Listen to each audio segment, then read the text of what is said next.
Welcome to the characters we work with, where art imitates life, and the people who entertain us on TV are strikingly similar to those we work alongside every day.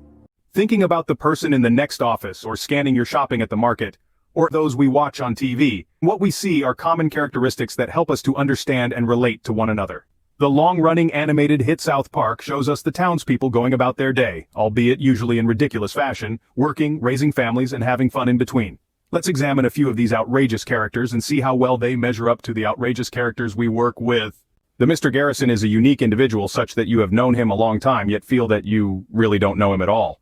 He shares probably too frequently that he has a lot going on at home, yet you know he has no family to speak of, lives alone, and has no second job or school to go to. His work is always on point, and why people put aside his quirkiness, and when they hear him talking to himself in his office, we just pretend not to hear anything. The Butters is a simple dude, a newer employee you are trying to help find his way in the work environment. He is in an entry-level position and seems to have the skills to get there, even be successful. The Butters is however a bit of a pushover, and we see others take advantage of his good nature, passing off work they hate to him, and he happily takes it. Soon if he can't grow a pair, the Butters will fail to complete his own work and help himself out of a job. Not everyone can be a flawless communicator, and why some give presentations and others work behind the scenes. Our behind-the-scenes colleague is the Kenny. The Kenny never wants to stand out, preferring to blend in with others, avoid eye contact, and hope the meeting will conclude without his being called upon for his thoughts. Those close to the Kenny know he's smart and does good work, but until he can break out of his shell, we wonder if he'll graduate beyond this role, or will be quietly stuck here forever. They are not actually employees, but clients you swing by the office almost daily with some need or complaint for us. They are the Terrence and Philip. Their arrival causes a mass eye roll around the office, as we know it will be an issue we can easily resolve.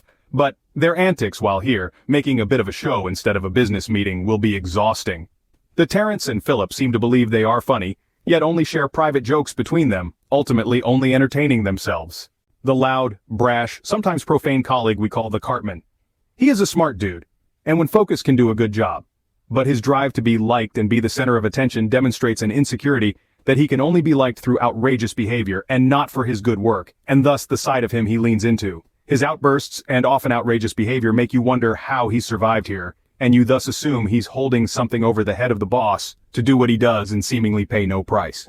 South Park is approaching a TV run about as long as most people's career, and while we love to laugh, there's also something about the characters that resonate, while also entertaining us.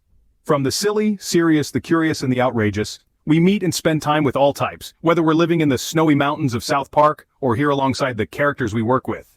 Thanks for watching. To see more of the characters we work with, stop by the CW3 blog section at careerion.com.